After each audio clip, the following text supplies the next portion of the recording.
देखिए बच्चों, हमने इसके पहले वाले लेक्चर में ऊंचाई एवं दूरी पर आधारित व्यवहारिक प्रश्नों को हल करना शुरू किया था। उसी में हम आगे जो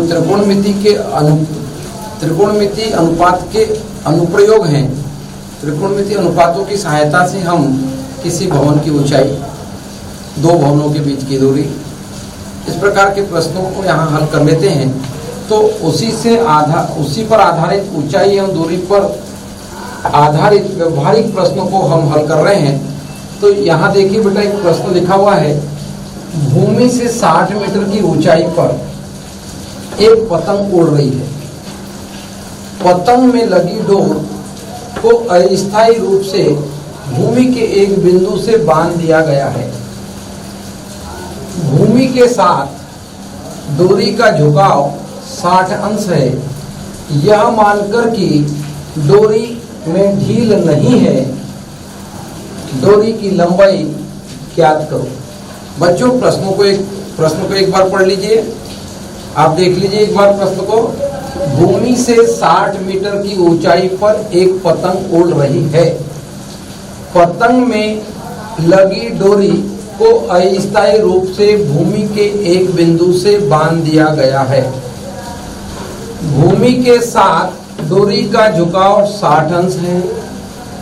यह मानकर कि डोरी में ढील नहीं है, डोरी की लंबाई ज्ञात कीजिए। इस प्रश्न में बच्चों हम एक पतंग जो ऊपर उड़ रही है, तो पृथ्वी से 60 मीटर ऊपर उड़ रही है पतंग, उसका एक ऐसा अनुभव करेंगे। तो यहाँ पर एक सबसे पहले भूमि से 60 मीटर लंबी एक रेखा आप खींच लें। ये यहां से हमने एक 60 मीटर लंबी रेखा खींच लिया। आप देखिए यहां पर पतंग उड़ रही है और ये भूमि, यहां पर ये भूमि का सिरा है। यहां से यहां तक की जो लंबाई है ये 60 मीटर है। और इस पतंग जब उड़ रही होती है तो उसकी एक डोरी होती है। तो एक पतंग से जो डोरी होती है, डोरी होगी, वो डोरी इस भूमि, ये भूमि है, भूमि से किसी बिंदु पर उसको अस्थायी रूप से बांध दिया गया है। हम मान लेते हैं कोई बिंदु ये है, इस पर इसको बांध दिया गया है। तो आप देखिए इस पतंग की डोरी को यहाँ पर देखें, ये इस प्रकार से इस पतंग को डोरी से इस बिंदु पर बांध दिया है। और ये यहां से इसको ऐसा मिला दें। यहां एक देखिए आकृति जो हमें प्राप्त होगी, ये देखिए इस प्रकार से एक आकृति हमें प्राप्त हो गई है। इसे हम जो सिरा डोरी का भूमि के एक बिंदु से लगा है उसको ये मान लिया, और ये बी और ये पतंग को हमने सी, तो पतंग भूमि से ऊंचाई जो होगी उसकी बी सी हो जाएगी। इस प्रकार से अब देखिए बच्चों, जब पतंग उड़ाते हैं तो आप देखना जो डोरी होती है, धागा होता है पतंग का, उसमें थोड़ा सा ढील रहती है। जो यहाँ से पतंग उड़ रही है तो ये ऐसी इस प्रकार से ऐसा लहरता हुआ एक हमारा डोरी होती है। लेकिन यहाँ प्रश्न में साफ लिखा है बेटा, यह मानकर कि डोरी में ढील नहीं है। तो ये आप देखिए एकदम सीधी डोरी है, इसमें किसी भी प्रकार की ढील नहीं है। इस प्रश्न में यहाँ ध्यान दें। इस प्रकार से आप देखिए हमारे पास एक संपूर्ण त्रिभुज का निर्माण हो गया है, जिसमें कोण भी 90 अंश का है। और यहाँ पर बोला है कि ये जो डोरी है जिस बिंदु पे बांधे वो भूमि से झुकाव, ये भूमि है, इसका जो झुकाव होगा, ये झुकाव, तो ये 60 अंश का है। यानी इस बिंदु से पतंग का उन्नयन कोण कहें हम 60 अंश का बना हुआ है। तो आप यहाँ देखें, मान जैसे हल करते हैं इस प्रश्न को, आप देखें हल करते हैं।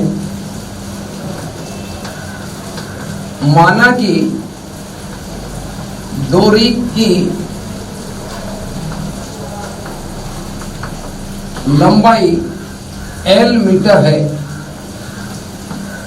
यहां पर आप देखिए, तो यहां डोरी को हम चित्र में AC द्वारा दर्शा रहे हैं, अर्थात हम यहां लिख सकते हैं कि AC is equal to L metre, यहाँ पर इसको हमने L मीटर मान लिया है।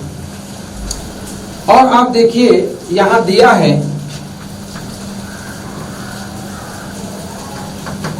अब देखो भूमि से पतंग की ऊंचाई जो बता रहा है, भूमि से 60 मीटर की ऊंचाई पर पतंग उड़ रही है।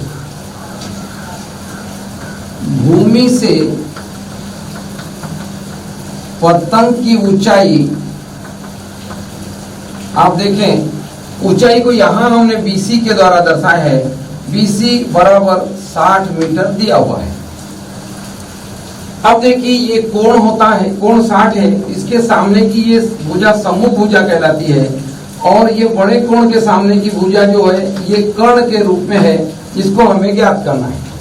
अब देखिए यहां एक समकोण त्रिभुज ABC बनता है। अब देखिए बच्चों, हमें इस समकोण त्रिभुज में जो भुजा AC है, जो कर्ण के रूप में विद्यमान है, यही हमारे पतंग की डोरी की लंबाई है। हमें इस भुजा की माप हमें ज्ञात करना है, और हमें ये सम्मुख भुजा की माप यहाँ दी हुई है, और एक कोण दिया है हमारे पास। तो ऐसा त्रिकोणमितीय अनुपात उपयोग हम करें कि जो सम्मुख भुजा यानी लंब और जो सबसे बड़ी भुजा कर्ण के बीच में संबंध दर्शाता है। तो हमारे पास इस प्रकार की त्रिकोणमितीय निष्पत्ति साइन है। तो यहाँ पर देखिए, तो हम यहाँ लिखते हैं चूंकि sine A is equal to सम्मुख भुजा BC अपान कर्ण, ये यहाँ पर हमें AC प्राप्त होता है। तो इस प्रकार से आप देखें यहाँ पर कोण A का जो मान है वो हमारे पास 60 अंश है। तो यहाँ पर हम लिखते हैं साइन 60 डिग्री बराबर BC का मान यहाँ लिखा हुआ है 60 मीटर, और AC को हमने L मीटर माना है, ये इसकी वैल्यू हमने L लिख दिया। आप देखिए त्रिकोणमितीय अनुपात में हम जानते हैं साइन 60 का जो मान है वर्गमूल 3/2। इस प्रकार से यहाँ पर हमें वर्गमूल 3/2 ये इसका मान हमें ज्ञात है, और ये हो जाएगा 60/L। आप देखिए हमको L का मान चाहिए, हम L को यहाँ लाते हैं, और ये यहाँ तिर्यक गुणा हम इसको बोल सकते हैं, क्रॉस मल्टीप्लिकेशन। यहाँ से देखो ये √3 यहाँ जाएगा, ये 2 ऊपर जाएगा, क्रॉस मल्टीप्लिकेशन देखिए ये हो जाएगा L into √3 is equal to ये 2 हो जाएगा यहाँ, तो 60 इंटू 2। अब देखिए बच्चों यहाँ पर थोड़ा सा आप इसको हल कर लेते हैं, ये √3 इधर चले जाएगा, तो ये हो जाएगा L इज इक्वल टू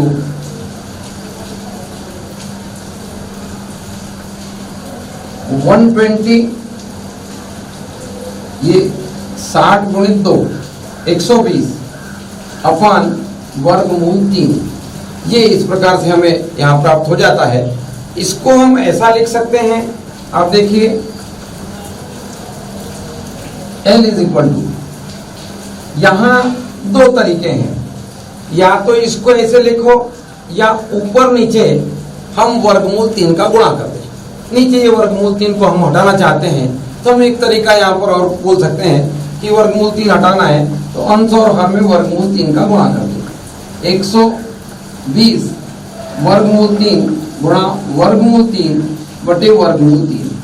आप देखिए ये वर्गमूल 3 गुणित वर्गमूल 3 हमारे पास ये आ जाएगा 120 इंटू वर्गमूल 3 अपान 3।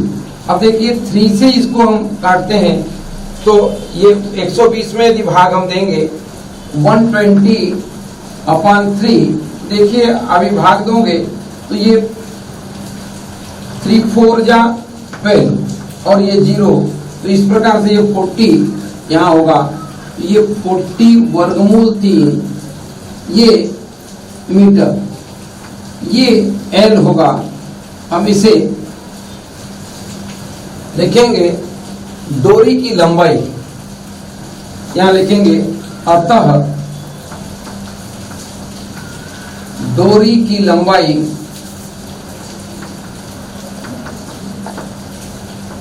L बराबर 40 वर्गमूल 3 मीटर।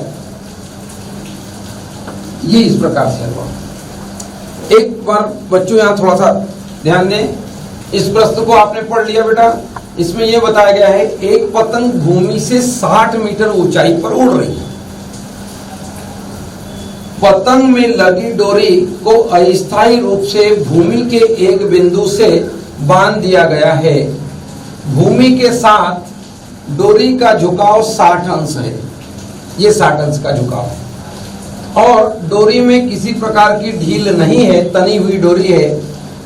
और तो डोरी की लंबाई ज्ञात की। इस प्रश्न में देखिए बेटा, हमने डोरी की लंबाई, ये देखो, ये एक पतंग हमने ले लिया, भूमि से उसकी जो लंबा ऊंचाई है उसको हमने ये ले लिया। ये देखिए BC के द्वारा दिख रही है ये 60 मीटर। और एक बिंदु भूमि पे हमने A ले लिया। A से इस डोरी, पतंग की डोरी को दिखाया है AC के द्वारा। और ये भूमि हमारे पास AB है और ये 60 अंश का झुकाव भूमि से ये डोरी बना रही है। इस प्रकार से हमने यहाँ पर, अब देखिए ये डोरी की लंबाई है, डोरी की लंबाई और ये इस कोण के सम्मुख भुजा, इनके बीच में हम संबंध दर्शाने वाला एक त्रिकोणमितीय अनुपात साइन उपयोग किया है। तो साइन A बराबर इस प्रकार से सम्मुख भुजा बटे कर्ण, और सम्मुख भुजा का मान हमारे पास 60 है। हमने डोरी की लंबाई को L माना हुआ है, 60 अंश का यहाँ झुकाव बनाया है डोरी ने भूमि के साथ, और इस साइन 60 का मान हमने यहाँ रख दिया है, आप देखिए। और यहाँ से हमने इसको यहाँ और इसको यहाँ तिर्यक गुणा यहाँ कर दिया है। और इस प्रकार से ये वर्गमूल 3 यहाँ नीचे जाएगा। और ये वर्गमूल 3 को हम हटाना चाहते थे, तो हमने यहाँ पर वर्गमूल 3 का अंश और हर में गुणा कर दिया। आप देखिए वर्गमूल 3 गुणित वर्गमूल 3, ये 3 का भाग 120 में दिया, तो ये इस प्रकार से 40 हमें प्राप्त हुआ। इस प्रकार से 40 वर्गमूल 3 इस डोरी की लंबाई हमें प्राप्त हो गई। देखिए ये बच्चों, इस प्रकार से हमारा ये प्रश्न हल हो गया। और यहाँ पर हमने डोरी की लंबाई निकाल ली है। ये डोरी की लंबाई हमारे पास आई है 40 वर्गमूल 3 मीटर। देखिए बच्चों, एक अब और अगला प्रश्न हमारे सामने है, जो ऊंचाई और दूरी पर आधारित प्रश्न है। आप प्रश्न को पढ़िए बच्चों। देखिए, एक बहुमंजिल भवन के शिखर से देखने पर एक 8 मीटर ऊंचे भवन के शिखर और तल के अवनमन कोण क्रमशः 30 अंश और 40 अंश हैं। बहुमंजिल भवन की ऊंचाई और दोनों भवनों के बीच की दूरी ज्ञात कीजिए। देखिए बच्चों, एक बार और प्रश्न को देख लें। हमारे पास देखो, अब प्रश्न को, एक बहुमंजिल भवन है, उस बहुमंजिल भवन से हम एक 8 मीटर ऊंचे भवन को देख रहे हैं, ऊपर से नीचे की ओर देख रहे हैं। तो हम बहुमंजिल भवन के शिखर से जो 8 मीटर ऊंचे भवन जो है उसके शिखर और तल को देखते हैं, ऊपर से नीचे की ओर देख रहे हैं। तो यहाँ पर 2 अवनमन कोण बन रहे हैं। शिखर का अवनमन कोण 30 अंश और तल का अवनमन कोण हमारे पास 40 अंश मिलता है। तो बहुमंजिल भवन की ऊंचाई और दोनों भवनों के बीच की दूरी हमें ज्ञात करना है। तो आप देखिए बच्चों, हम सबसे पहले यहाँ देखें, इस प्रश्न को हल करते हैं। हल यहाँ जैसे करते हैं, यहाँ लिखेंगे, माना कि एक बहुमंजिल भवन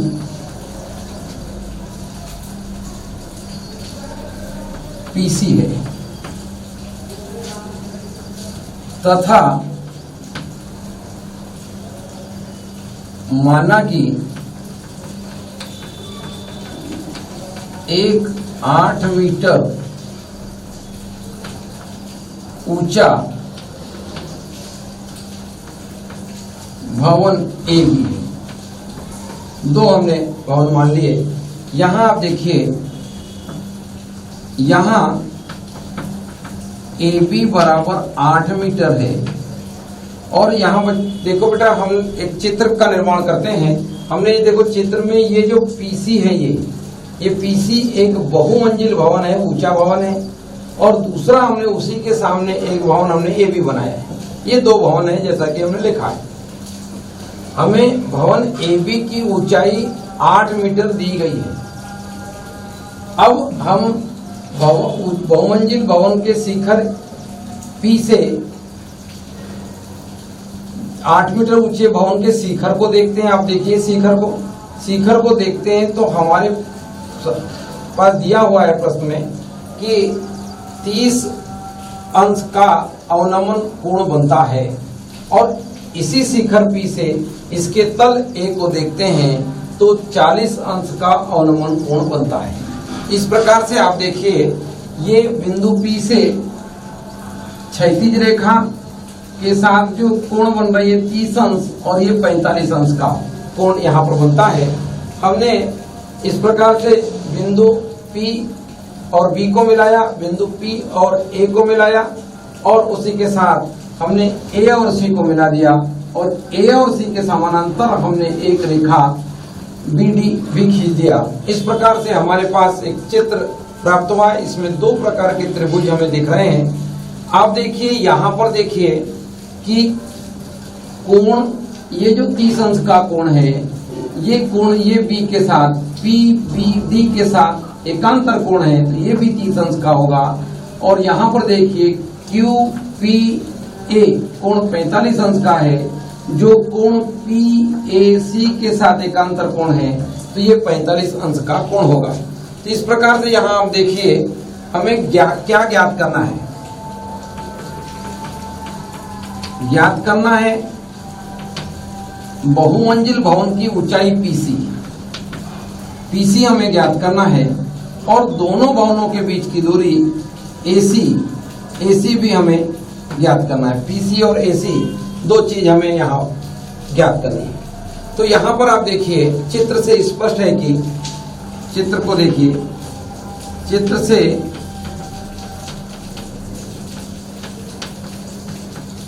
से स्पष्ट है कि यहाँ पर देखिए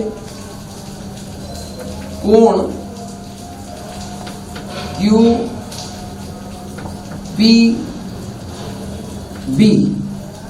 बराबर कोण QPB ये वाला कोण देखिए बराबर होगा कोण PBD के बराबर 30 अंश। ये देखिए, ये 30 अंश का यहाँ पर हमें ये वाला कोण बन गया। इसको थोड़ा सा इधर लिख दें।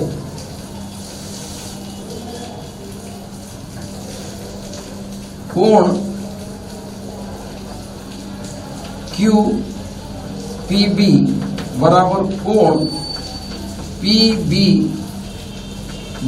बराबर 30 अंश, तथा उसी प्रकार हमें दिख रहा है कोण QPA। ये देखिए QPA, ये पूरा ये बड़ा कोण बराबर कोण PAC बराबर 45 अंश। ये हमारे पास दो कोण दिए हैं। ये दोनों कोण एकांतर कोण हैं, एकांतर कोण, इसीलिए ये बराबर होंगे। ये हमारे पास एकांतर कोण, ये हमें एकांतर कोण मिले हैं, ये कोण हमारे पास बराबर होंगे। अब आप यहाँ देखिए बच्चों, दो त्रिभुजों का निर्माण हुआ है, दो समकोण त्रिभुज। हम यहाँ एक समकोण त्रिभुज को लेकर अध्ययन करते हैं। तो पहले ले लेते हैं समकोण त्रिभुज। समकोण त्रिभुज PBD में, समकोण त्रिभुज PBD में आप देखिए ये PBD ये वाला एक छोटा त्रिभुज जो है, इसमें हम देखते हैं हमारे पास आप देखिए कि कोण B के सामने की भुजा ये सम्मुख भुजा होगी, ये संलग्न भुजा होगी, और ये देखो कर्ण होगा। यहाँ हमें ये दूरी, ये ऊंचाई निकालनी थी PC, तो हमारे पास ये जो डीसी दी हुई है, हमें ये पीसी पीडी ज्ञात करना है। तो आप देखिए यहाँ पर हम 10 निष्पत्ति लगाएं, त्रिकोणमिति निष्पत्ति 10, ये भुजा और इस भुजा के बीच में संबंध हमें मिलेगा। तो आप देखिए यहाँ पर देखें 10b इज इक्वल टू, हमारे पास सम्मुख भुजा है पीडी और संलग्न भुजा हमारे पास है बीडी। तो ये बीडी अपॉन बीडी इस प्रकार से यहाँ देखते हैं, और इसकी वैल्यू हमें यहाँ पर जो कोण बी है, कोण बी ये 30 अंश का है, तो यहाँ पर हम 30 डिग्री लिख सकते हैं। और हम जानते हैं 30 डिग्री का जो मान है वो है 1/वर्गमूल 1, ये हो गया पीडी अपॉन बीडी। ये देखिए यहाँ पर देखते हैं, हम यहाँ से बीडी का मान निकाल लें तो ये हो जाता है बीडी बराबर पीडी इंटू वर्गमूल 3। ये हमारे पास इस प्रकार से बीडी का मान हमको मिल गया है। और ये जो चित्र में आप देखिए बीडी और ये भुजा एसी जो है ये दोनों बराबर हैं। इसको हमने समीकरण 1 के रूप में भी लिख सकते हैं। अब आप देखिए हमारे पास दूसरे त्रिभुज की हम बात करें तो दूसरा त्रिभुज हमारे पास है PAC। अब यहां पुनः देख लेते हैं समकोण त्रिभुज PAC में, समकोण PAC में यहाँ देखिए कोण A का जो मान है ये 45 डिग्री है। तो यहाँ पर हम ले लेते हैं 10 45 डिग्री बराबर। अब देखिए ये त्रिभुज है समकोण त्रिभुज। यहाँ पर देखिए कि सम्मुख भुजा PD, सम्मुख भुजा क्या हो गई PC अपान ये जो हो जाएगी ये हो जाएगी AC। अब देखिए 10 45 डिग्री का मान हमारे पास 1 है, PC अपान AC। तो आप देखिए यहाँ पर हमें प्राप्त होता है PC बराबर AC। तो ये PC बराबर AC हमारे पास एक संबंध मिलता है, PC बराबर AC। इसको हम समीकरण नंबर 2 यहाँ दे सकते हैं। ये समीकरण नंबर 2 हमारे पास मिलता है। अब आप देखिए चूंकि हमको बहुमंजिल भवन की ऊंचाई चाहिए, हमारे पास बहुमंजिल भवन क्या है PC। तो यहाँ देखिए चूंकि PC बराबर आप देखें PC ये है, ये 2 भागों में PD प्लस DC, ये हो जाएगा PD प्लस DC। आप देखिए PD का मान, अब देखिए PD ये अब हमारे पास ये देखिए PD और ये हो जाएगा DC। हमारे पास DC का जो मान है और PC, ठीक है, ये हो गया। हमारे पास DC का जो मान है वो है 8 मीटर। यहां पर हम देखिए इस प्रकार से हम क्या करते हैं, यहां पर DC का मान रखा जा सकता है, देख लो, और PC और AC यहां पर बराबर है तो हम PC का मान निकाल लेंगे, तब ये दोनों भवनों के बीच की दूरी निकल जाएगी और वो यहां पर बराबर होगी। हमारे पास यहां पर BD का मान PD के रूप में दिया हुआ है, PD इंटू वर्गमूल 3। आप देखिए बच्चों यहां हम जानते हैं PC बराबर PD प्लस, ये देखिए PD प्लस DC, ये 2 भागों में हो गया। और साथ में हमारे पास हम जानते हैं तथा, आप देखिए अभी हमने देखे PC बराबर AC, ये जो PC है वो AC के बराबर है। और ये चित्र के माध्यम से आप देख सकते हो AC जो है ये BD के बराबर है, तथा यहाँ पर देखिए PC बराबर AC, ये जो हमने यहाँ निकाला है, और साथ में AC BD के बराबर है। आप देखिए ये हो जाएगा BD।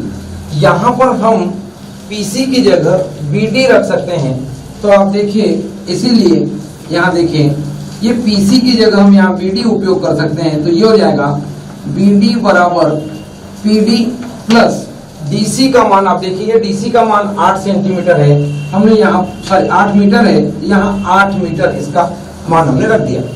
अब देखिए समीकरण 1 से BD का मान, ये देखिए PD के रूप में दिया हुआ है, ये BD का जो मान है यहाँ पर हम रख देते हैं, तो ये हो जाता है PD इंटू वर्गमूल 3 बराबर PD प्लस 8। आप देखिए यहाँ पर हमने क्या किया, इस PD को यहाँ पक्षांतर कर दिया, ये हो जाएगा PD वर्गमूल 3 माइनस PD बराबर 8। यहाँ से PD को कॉमन ले लो, तो ये हो जाता है PD इंटू वर्गमूल 3 माइनस 1 बराबर 8। इस प्रकार से हमें यहाँ ये देखिए, और यहाँ पर अब देखिए बच्चों, हम इसको इधर क्रॉस मल्टीप्लाई करते हैं, तो ये देखिए हमें PD का मान प्राप्त हो जाता है, PD बराबर 8/3 वर्गमूल 3 ऋण 1, ये हमें PD का मान प्राप्त हो जाता है। अब हम बहुमंजिल, ये देखिए ये इतना मीटर हमें यहाँ मिलता है, ये मीटर में।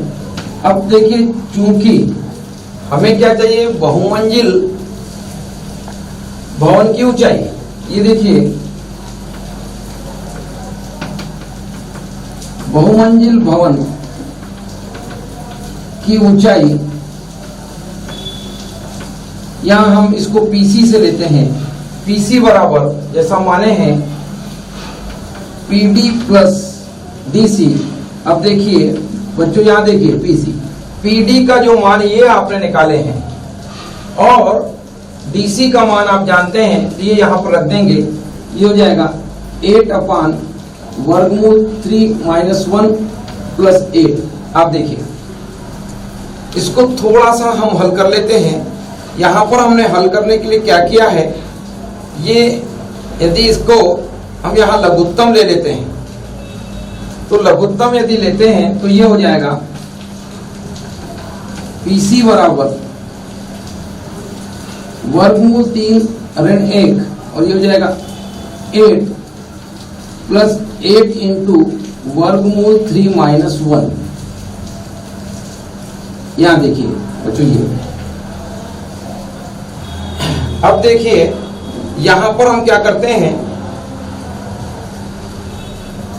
8 का यदि अंदर गुणा कर दें तो देखिए ये 8 यहां रहेगा, और ये ऋण 8 यहां कैंसिल, इसको देख लीजिए 8 प्लस 8 वर्गमूल 3 माइनस 8 अपान वर्गमूल 3 माइनस 1, ये प्लस 8 और ये माइनस 8, ये यहाँ पर कैंसिल हो जाता है, और ये यहाँ हमें मिलता है, देखिए PC बराबर 8 वर्गमूल 3 अपान वर्गमूल 3 माइनस 1। अब देखिए नीचे वर्गमूल 3 माइनस 1 है, थोड़ा सा और हल किया जा सकता है।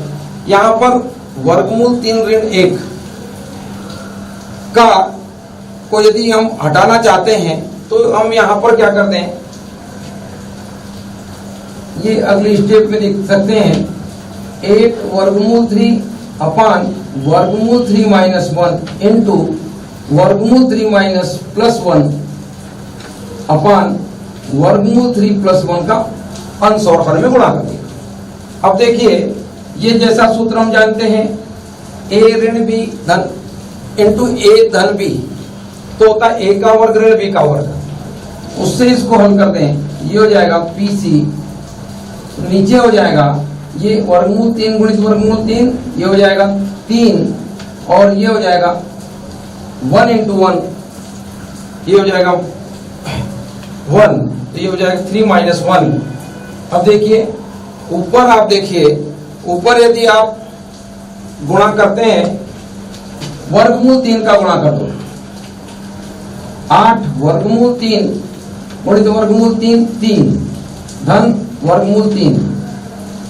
आप देखिए ये अब यहां पर हो जाएगा PC बराबर, ये यहां पर आ जाएगा 3 ऋण 1 2, और ये हो जाएगा 8 3 प्लस वर्गमूल 3, और ये 2 से 8 कैंसिल हो जाएगा, तो ये हो जाएगा PC बराबर 4 3 प्लस वर्गमूल 3 मीटर। ये बहुमंजिल भवन की ऊंचाई होगी जो यहां निकाल रहे हैं, बहुमंजिल भवन की ऊंचाई। और यहां पर हमने अभी अभी देखा PC बराबर AC, दोनों भवनों के बीच की दूरी, तो यहां पर हम लिख सकते हैं दोनों भवनों के बीच की दूरी, आप देखिए दोनों भवनों के बीच की दूरी AC है, AC बराबर ये PC है, तो यहां पर हम लिख सकते हैं AC बराबर जो ये मान आया है 4 3 प्लस वर्गमूल 3 मीटर, ये हो जाएगा मीटर। इस प्रकार से ये दोनों भवनों के बीच की दूरी जो है ये भी भवन की बहुमंजिल भवन की ऊंचाई के बराबर है। बच्चों इस प्रश्न को एक बार थोड़ा सा देख लीजिए, थोड़ा लंबा है। यहाँ देखें, जैसा प्रश्न आपने पढ़ा है, एक बहुमंजिल भवन हमारे पास PC है और एक 8 मीटर ऊंचाई का दूसरा भवन हमारे पास AB है। बहुमंजिल भवन के शिखर P से 8 मीटर ऊंचे भवन के शिखर को देखते हैं B को, तो अवनमन कोण 30 अंश का बनता है। और शिखर से 8 मीटर ऊंचे भवन के तल यानी A को देखते हैं तो अवनमन कोण 45 अंश का बनता है। ये देखिए, तो हमें बहुमंजिल भवन की ऊंचाई PC और दोनों भवनों के बीच की दूरी यानी AC ज्ञात करनी है। हमने यहाँ पर देखिए इस प्रकार से क्या किए, इसके शिखर से, बहुमंजिल भवन के शिखर से 8 मीटर ऊंचे भवन के शिखर को मिलाया और तल को मिलाया, और हमने बिंदु A से C को मिलाया और बिंदु इसी के समानांतर बिंदु B से D को मिलाया। इस प्रकार से हमें यहाँ 2 समकोण त्रिभुज प्राप्त होते हैं। एक समकोण त्रिभुज है PBD, यहाँ पर कोण B इस अवनमन कोण के साथ एकांतर कोण है, इसीलिए ये भी 30 अंश का होगा। दूसरा हमारे पास समकोण त्रिभुज प्राप्त होता है, समकोण त्रिभुज PAC, यहाँ पर कोण C समकोण है, और कोण, ये जो कोण है ये अवनमन कोण, और कोण PAC ये वाला कोण, दोनों कोण एकांतर कोण होने के कारण ये भी कोण 45 अंश के बराबर होंगे। तो हमने देखिए छोटे त्रिभुज हमारे पास, देखिए हमने देखो त्रिभुज PBD, ये देखिए PBD में हमने 10-30 डिग्री देखा। देखो ये 30 डिग्री, ये भुजा और ये भुजा के बीच में संबंध हमने देखा, समूह भुजा और संलग्न भुजा। तो ये देखिए PD अपान BD, और 30 डिग्री का जो मान है हमें ज्ञात है, तो हमने लिखा 1/वर्गमूल 3, तो बराबर PD अपान BD, यहां से हमने BD का मान निकाल लिया, BD is equal to PD into वर्गमूल 3। तो ये PD इंटू वर्गमूल 3, इसको समीकरण नंबर 1 हमने कह दिया। अब बच्चों हम दूसरे त्रिभुज के बारे में देखते हैं। देखो त्रिभुज PAC, देखो ये त्रिभुज PAC, ये बड़ा त्रिभुज जिसमें कोण A जो है ये 45 अंश का है। तो हमने यहाँ पर भी देखिए, ये भुजा समूह भुजा हो जाएगी, ये संलग्न भुजा होगी, तो 10-45 डिग्री बराबर समूह भुजा PC और संलग्न भुजा AC का अनुपात देखिए 10-45 का मान आप सभी जानते हैं बच्चों 1 होता है, तो ये हो जाएगा PC अपान AC। देखिए इसका यहाँ हमने ला दिया, तो ये हो जाएगा PC बराबर AC, इसको समीकरण नंबर 3। यानी यहाँ पर बच्चों जाके एक बात क्लियर हो गई, बहुत ध्यान से देखिए। बहुमंजिल भवन की जो ऊंचाई है और दोनों भवनों के बीच की जो दूरी है AC, ये दोनों बराबर हैं। और पहले भी मैंने बच्चों पिछले वाले लेक्चर में मैंने आपको बताया था कि यदि 45 अंश का कोण यहाँ बनता है तो जो बना हुआ त्रिभुज होगा उसमें ये जो सम्मुख भुजा और संलग्न भुजा, लंब और आधार, उनकी जो दूरी लंबाई होती है वो बराबर होती है। तो वैसा यहाँ पर अपने देखने मिल रहा है, ये जो त्रिभुज अपने को मिला है तो यहाँ पर 45 अंश का कोण है, तो ये जो अपने पास PC और AC जो होगी ये बराबर होगी।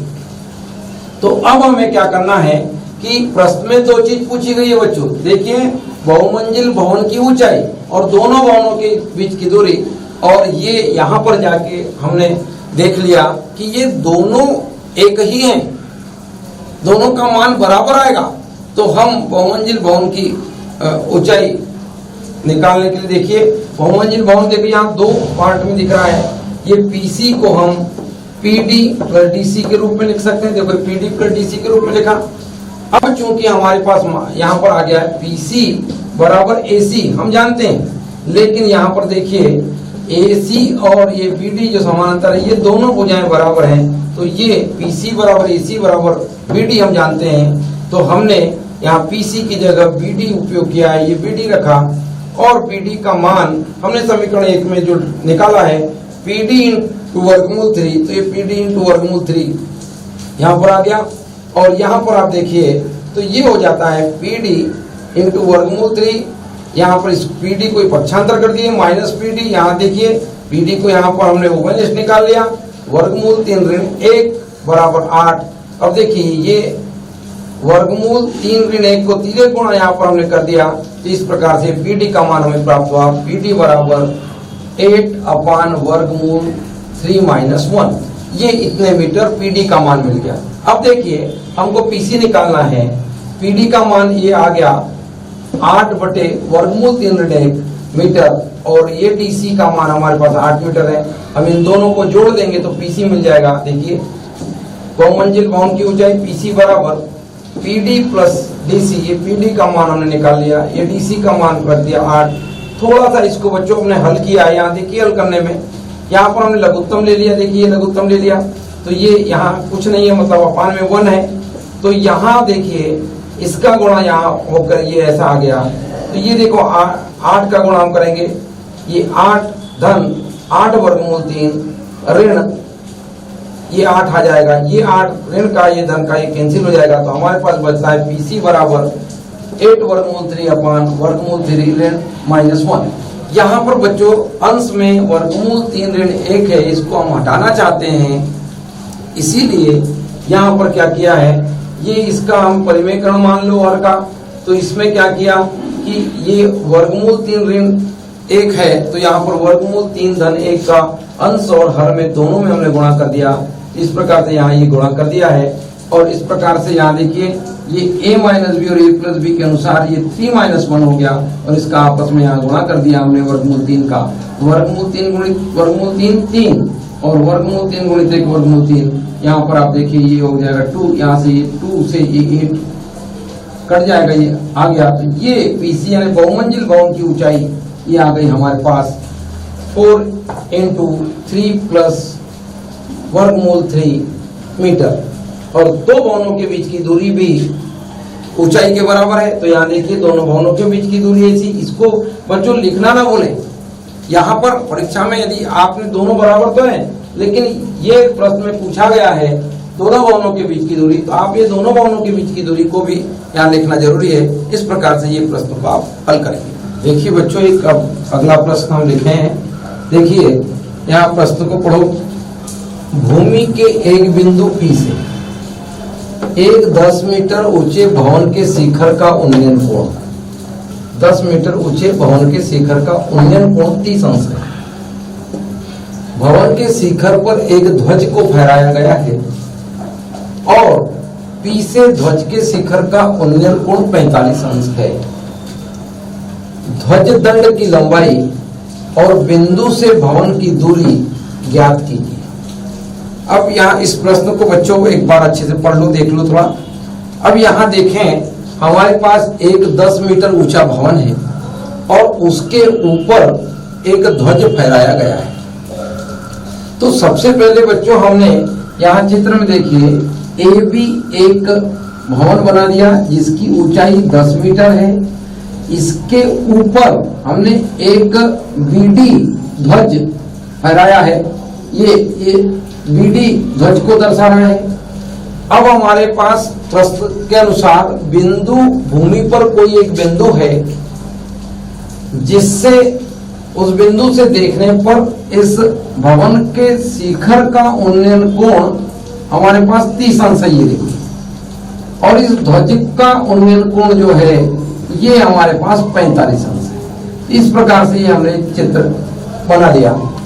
अब देखिए यहाँ पर हमें दो चीज ज्ञात करनी है। एक तो इस ध्वज दंड की लंबाई ये जो यहाँ है बीडी, और दूसरी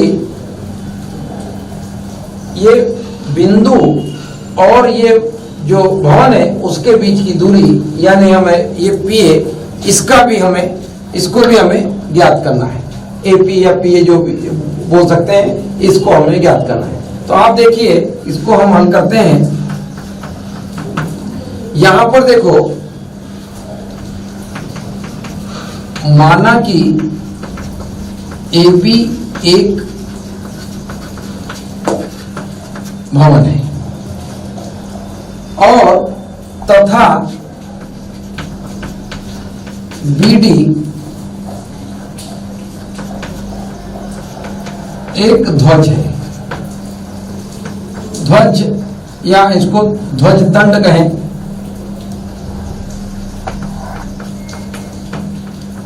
ध्वज दंड यानी वही होगी, ये लंबाई होगी है। अब यहां पर आप देखो हमारे पास देखिए दिया है, क्या क्या चीज हमारे पास दिया है इसको देख लें। दिया है ये भवन की ऊंचाई हमें दी है ए बी बराबर हमें 10 मीटर दिया है। दूसरी चीज हमारे पास जो दो कोण दिए हुए हैं हमारे पास उन्नयन कोण, तो यहां देखिए कोण APB, कोण APB ये हमारे पास दिया है 30 डिग्री और तथा कोण APD बराबर दिया है 45 डिग्री। तो यहां पर हमारे पास दो समकोण त्रिभुज बनते हैं। यहां थोड़ा सा और लिख लेते हैं, ज्ञात क्या करना है, ज्ञात करना है हमें इस चित्र के अनुसार अगर देखें तो ज्ञात हमें करना है BD ध्वज दंड की लंबाई तथा बिंदु P और भवन के बीच की दूरी यानी AP हमें ज्ञात करना है। ये दो चीज हमें ज्ञात करना है। अब देखिए बच्चों हमारे पास दो समकोण त्रिभुज का निर्माण हुआ है। हमारे पास APB एक समकोण त्रिभुज है और दूसरा समकोण त्रिभुज PAD, ये दो समकोण त्रिभुज हमारे पास हैं। हम पहले एक समकोण त्रिभुज छोटा वाला देखते हैं। देखो समकोण त्रिभुज APB में आप देखिए यहां पर कोण P जो है वो 30 अंश का है। यहां पर देखिए कोण P APB ये 30 डिग्री का है। तो यहां पर देखते हैं, यहां पर हम ले लेते हैं, देखिए ये सम्मुख भुजा है और ये हमें ज्ञात करना है। तो ये सम्मुख भुजा और ये संलग्न भुजा है। तो यहां पर हम देख लेते हैं, देखिए 30 डिग्री बराबर AB अपान AP, और जैसा कि हम जानते हैं 1030 का जो मान होता है 1 अपान वर्गमूल 3। ये देखिए AP का मान 10 मीटर है, सॉरी AB का मान 10 मीटर है अपान AP। अब बराबर देखिए इसको यहां लाएंगे, इसको यहां, तो ये हो जाएगा AP बराबर 10 वर्गमूल 3 मीटर। ये हमें AP का मान यहां पर मिलता है। तो एपी जो है ये बिंदु P से भवन के बीच की दूरी है। तो यहां पर लिख सकते हैं हम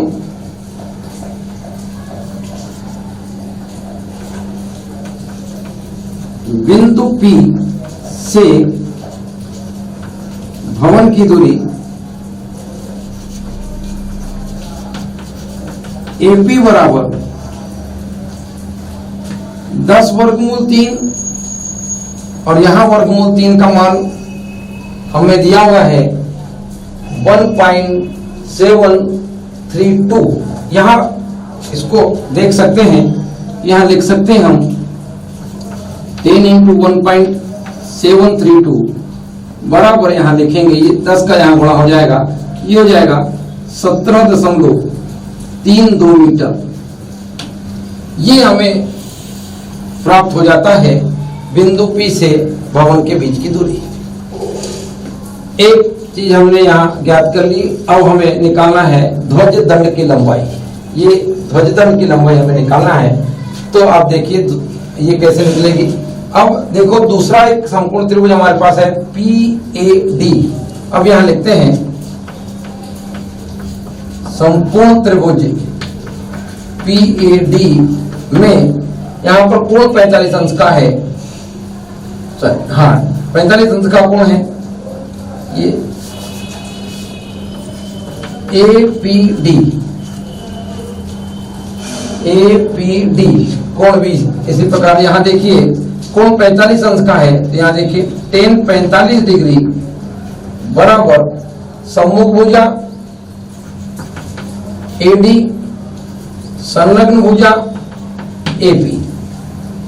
अब देखिए ये यहां पर होगा AD का मान, अगर देखें AD का मान, यदि हम यहां पर ध्वजदंड की लंबाई को 100 मीटर मान लें, 100 मीटर ध्वजदंड की लंबाई 100 मीटर मान लें, तो यहां हो जाएगा AP बराबर